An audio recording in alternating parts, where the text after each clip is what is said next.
sponge divers discovered a shipwreck off the tiny island of Antikythera in Greece. And what they found changed our understanding of human history forever. Among the treasure trove were marble statues, elegant vases, glistening jewellery and ancient coins, and what looked to be a hunk of corroded metal. At the bottom of the Aegean Sea, hidden for 2,000 years, was a machine that shouldn't exist. Not because it's too ancient, but because it's too advanced. A hand-powered computer, built before the fall of Rome, capable of tracking planets, eclipses, and time itself. Today, we finally understand how it worked, and that's exactly why it's so unsettling. Because what this device tells us isn't just about genius, it's about loss. Not the loss of an artifact, but the loss of a future. 1,000 years of progress erased by war, fire, and forgetfulness. We solved the mystery and uncovered a tragedy. The discovery that shouldn't have happened. In 1901, a group of sponge divers dove into the waters near the Greek island of Antikythera. They weren't looking for history, they were hunting sea sponges, simple creatures, nothing more. But what they surfaced with was something else entirely. Among the bronze statues, coins, and marble busts scattered in the sunken ruins of an ancient shipwreck, one lump stood out, not for its beauty, but for its mystery. It didn't look like much, a chunk of corroded bronze and wood ignored by most. Even when it was brought ashore, it was overlooked in favor of flashier finds. That is, until someone noticed something strange. In 1902, archaeologist Valerio Stais spotted gear-like shapes within the corroded mass. Gears, from a time before gears should have existed. This wasn't some broken tool or piece of jewelry. It was part of something far more complex, something impossible. And yet, it was real. The ship itself was Roman, but the device? Greek, dated to somewhere between 150 and 100 BCE. Over 80 fragments were recovered, each one corroded and damaged by the sea, but together they whispered of a machine far beyond its era, a mechanical relic from a world that shouldn't have had machines. It was like finding a smartphone buried with a Viking, wrong, out of place, and world-shaking. As physicist Richard Feynman once said, "It is the facts that matter, not the proof." The Antikythera mechanism wasn't supposed to exist, but it did, and it raised a much bigger question. How? Because once the fragments were studied more closely, it became clear.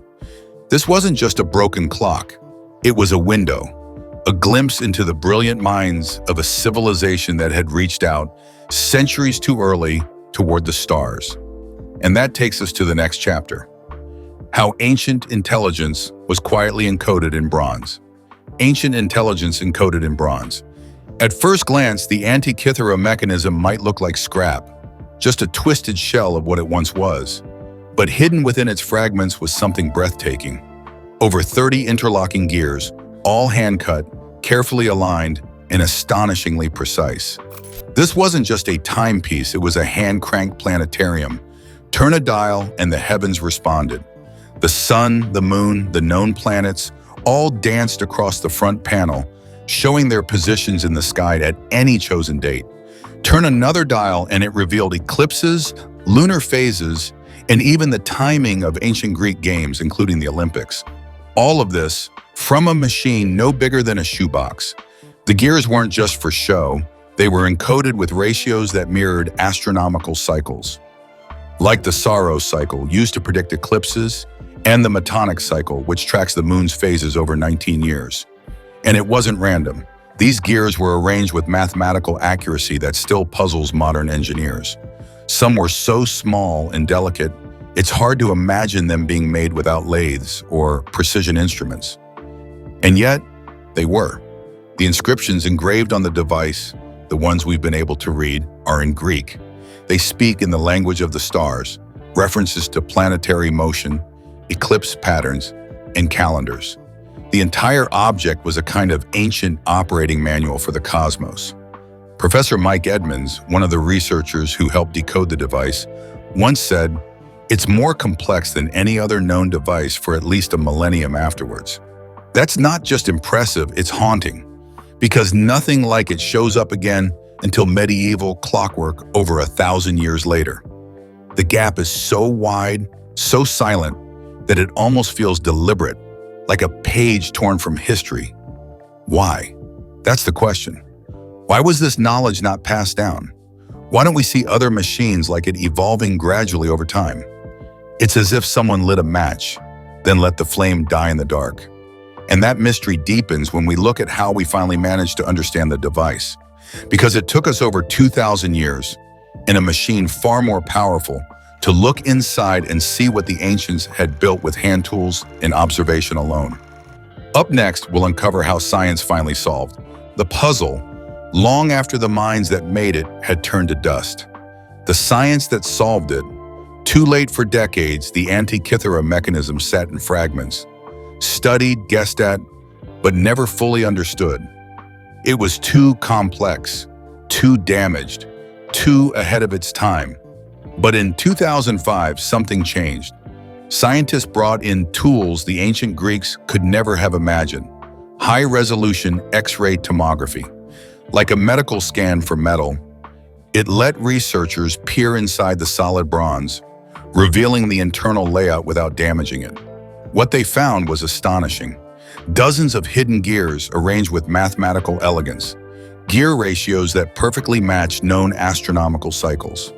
The 223-month Saros cycle for eclipses, the 19-year Metonic cycle for lunar phases, even the 76-year Callipic cycle, a refinement of the Metonic.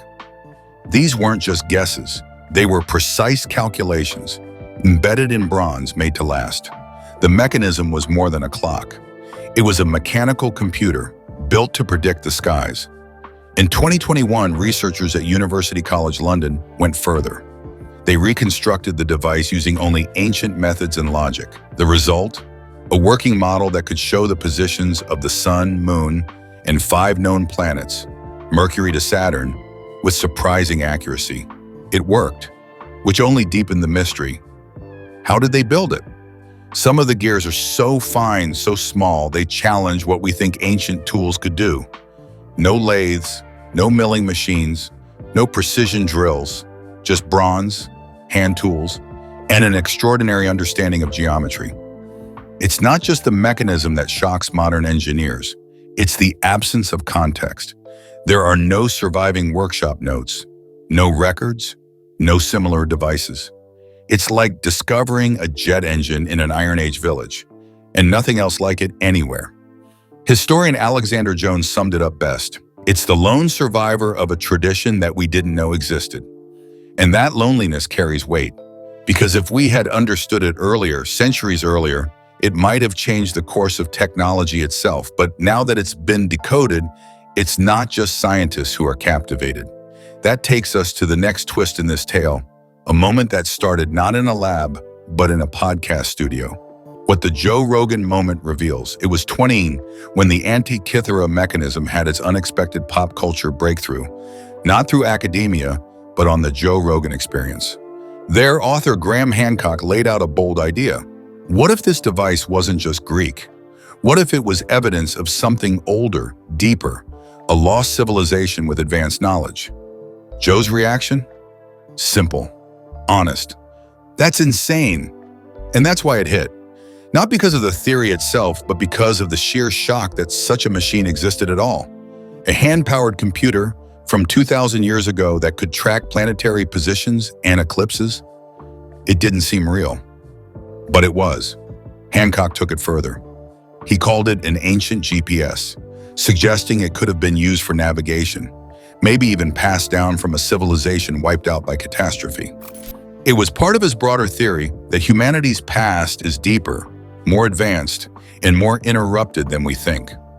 Whether or not you agree with him, the emotional resonance was undeniable.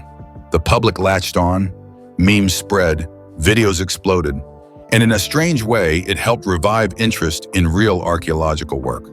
Because the core truth remained, the Antikythera mechanism shouldn't exist in its time, and yet it does. That's what haunts people. Not the theories, but the implications. If this kind of knowledge existed and vanished once, could it happen again? As Hancock himself said during that episode, it's not what we've discovered, It's what we've forgotten that scares me. And that fear leads us to the most unsettling part of the story. Not what the device did, but what it represents. A timeline torn, a leap of genius erased, and a future we never got to live. The chilling realization, a timeline torn. By all logic, the Antikythera mechanism should have changed the world. If it had been understood in its time, or even rediscovered during the Renaissance, it could have launched the age of mechanical science 1,000 years early. Astronomy, navigation, timekeeping, even the foundations of robotics, each could have unfolded centuries ahead of schedule. But that didn't happen. Instead, the Antikythera mechanism vanished into the sea, buried for 2,000 years, and with it, the knowledge that built it. And what's worse, no one copied it. No one adapted it. There's no chain of invention, no signs of it evolving into anything more. It just disappears. That's the gut punch. Because something this advanced doesn't come from nowhere. Someone had to design it, test it, perfect it. There had to be predecessors, drafts, failed models, but we found none of them. No workshop records, no teaching manuals, no engineering lineage. Just this one brilliant ghost. The reasons are as tragic as they are unclear. Maybe it was lost in war. Greek cities like Corinth and Pergamon were sacked by the Romans. Maybe the workshop that built it was destroyed, its craftsmen killed or scattered. Or maybe it was deliberate, knowledge kept secret, passed only among elites until the chain was broken forever. And what followed was silence. By the time of the Middle Ages, Europe had forgotten how to make gears, how to chart the skies mechanically. The societies that followed didn't just lack the Antikythera mechanism. They lacked the idea that something like it was even possible. Carl Sagan once reflected, "The death of a culture can kill knowledge as surely as the death of an individual." And that's what this machine shows us. It wasn't just a lost invention, it was a lost future. A version of history where machines walked with philosophers, where engineering and astronomy grew together, not apart. A world where the Industrial Revolution might have arrived in 300 AD instead of 1800, but that world never happened. Because the Antikythera mechanism isn't part of a timeline, it's a rupture in it. And the more we understand it, the more we have to ask, how many other ruptures are waiting to be found? The device that shouldn't exist. Here's the part that still baffles scientists, engineers, and historians alike. The Antikythera mechanism doesn't just seem advanced, it seems impossible. A machine from 150 BCE that predates the next known geared device by over 1,000 years. A level of precision engineering that feels like it was time-traveled backward from the future. The device tracks the Venus cycle, a complex 462-year orbital pattern with near-perfect accuracy. That's not a coincidence. That's data, observed, measured, understood. And it wasn't just planets. The mechanism had a miniature moon phase display, using a rotating black and white sphere to mimic waxing and waning. It even blended calendars, Greek, Egyptian, zodiacal, all working together on a single set of dials. It was holistic, cross-cultural, and intellectually towering. But here's the thing, it was too good to be the first of its kind. Nothing this complex is built in a vacuum. It suggests a lineage, a tradition of mechanical astronomy that had to predate it. Instruments that came before, builders who knew how to craft tiny teeth in bronze, align rotational cycles with celestial ones, and carve astronomical tables into gears. Yet all of those are gone. Not hidden in museums, not buried in ruins, just gone. That's what chills researchers. The Antikythera mechanism implies a family tree, but we've only found the orphan. Physicist Tony Freeth, who helped lead the modern reconstruction, once said, "It's like finding a jet engine on a Viking ship." And it's not just metaphor. That level of advancement implies cultural stability, long-term observation, institutional support. This wasn't made in isolation. It was probably commissioned by scholars, priests, or royalty. Maybe it lived in temples, maybe it was ritual, or maybe it was scientific, but then it vanished. Which raises a painful question. What if we've built our story of human progress on the ruins of knowledge we no longer remember? We always picture history as a ladder, each step building on the last. But maybe it's more like a coastline full of floods and regressions. Maybe brilliance doesn't always survive. And maybe, just maybe, this wasn't the only miracle we've lost to time. Theories of suppression and secrecy. There's a strange silence surrounding the Antikythera mechanism, not just in the centuries after its creation, but even in its own time. If this device was as advanced and unique as it seems, why don't we hear more about it in ancient texts? Why don't we find similar devices in temples or royal archives? It's almost as if it was never meant to be common knowledge. One theory suggests just that. Some scholars believe the mechanism may have been a piece of elite technology reserved for the upper class, powerful astronomer priests, or perhaps even royalty. The shipwreck where it was found carried luxury goods, marble statues, fine glassware, expensive jewelry. Not trade goods, personal cargo. This was a wealthy patron's vessel, and the device might have been crafted specifically for someone with influence. If that's true, the mechanism wasn't made to change the world. It was made to serve the few. In ancient Greece, knowledge could be power, navigation secrets, celestial predictions, eclipse forecasting. These weren't just scientific tricks. They were tools of authority. Even fear. Knowing when the moon would turn red or the sun would vanish, it could be interpreted as divine insight. And if you were the only one who knew, you held control over perception. That opens the door to another possibility: intentional secrecy. Perhaps this knowledge wasn't lost by accident. Maybe it was kept hidden, taught only to the initiated, like the mysteries of Egyptian temples or the astronomical alignments of Mesopotamian ziggurats. Knowledge protected, not to uplift society, but to protect status. And when those institutions fell, so did their secrets. We also can't ignore the role of destruction. If the Antikythera mechanism had been kept in places like Corinth or Pergamon, both of which were devastated by Roman conquest, its origins may have been erased during these cultural collapses. Libraries burned, workshops looted, artisans killed. The machinery of genius ground to dust. Historian Edith Hall put it simply: history is full of knowledge lost, not just forgotten, but deliberately erased. And that's the tragic beauty of the mechanism.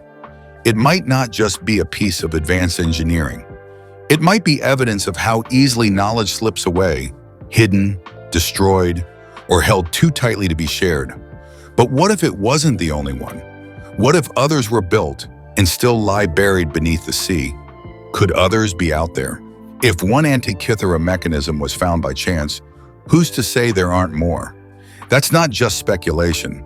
Divers have returned to the Antikythera wreck multiple times, in 2012, 2015, and more recently, using modern gear and underwater drones to search deeper into the debris.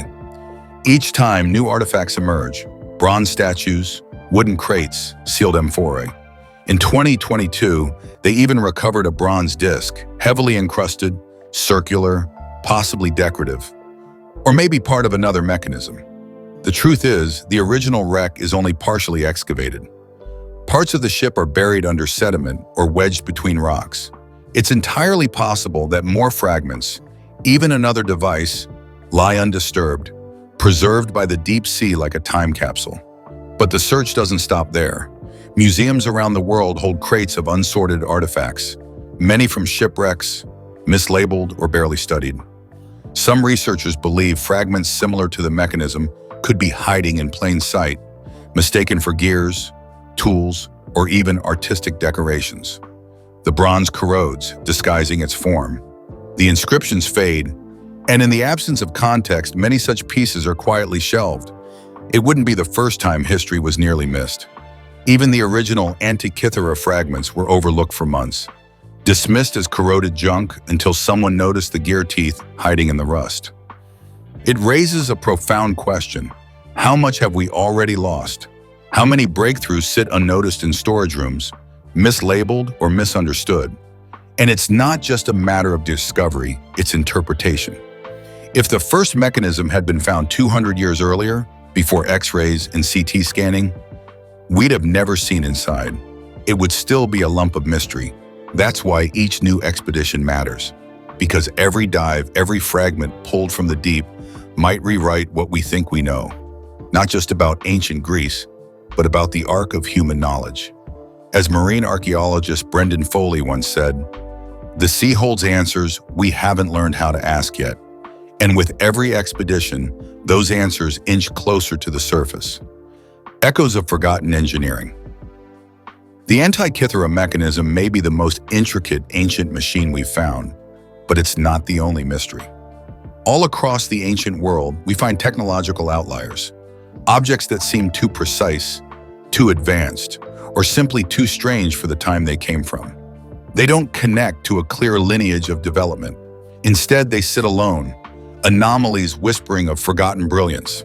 Take the Baghdad battery, a clay jar from 250 BCE with a copper cylinder and iron rod inside. Some think it could produce a small electrical charge. Others dismiss it as coincidence. But either way, it suggests an experimental curiosity that shouldn't be there. Or the Nazca lines in Peru. Massive geoglyphs etched into desert plains, only fully visible from the skymo. Why make them if they couldn't be seen from the ground? Some say ritual. Others think they were land-based star maps or agricultural calendars. Still, no one truly knows. Then there's the Roman dodecahedrons, 12-sided bronze shapes with no clear function. They appear across the Roman Empire but are never mentioned in Roman writing. Some theories say measuring tools. Others say they were used in religious ceremonies. What's certain is they were crafted with care, precision, and purpose. And in ancient China, there was the south-pointing chariot, a wheeled cart with a figurine that always pointed south regardless of turns. It used a differential gear system, 1,000 years before Europe would develop the same concept. These objects all share one trait. They don't fit the timeline, they don't have obvious predecessors, and they don't have successors. They appear fully formed, then vanish. That's why the Antikythera mechanism matters so much. It's not an isolated case, it's the crown jewel in a pattern. A global pattern of brilliance, rising in pockets, only to be forgotten. Historian James Burke once said, "The past is full of false starts, paths that might have led somewhere else entirely." Maybe these weren't failures. Maybe they were interrupted futures, civilizations poised for breakthroughs, then derailed by war, disaster, or time itself. And maybe, just maybe, we've barely scratched the surface of what ancient humans were truly capable of. The bitter victory of solving the puzzle. We've solved the Antikythera mechanism. We know what it does. We've recreated its gear trains. We've modeled its dials and read its inscriptions. After 2,000 years, the machine has given up its secrets. And yet, it's a hollow triumph, because while we now understand the device, the civilization that built it is long gone. The culture that produced such a marvel was swallowed by time, conquest, and decay.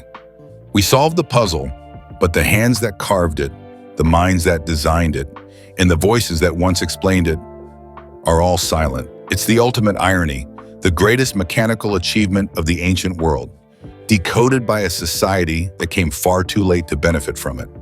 If we'd found it in 1500, it might have inspired the Renaissance. Found in 1000, it could have changed the Dark Ages.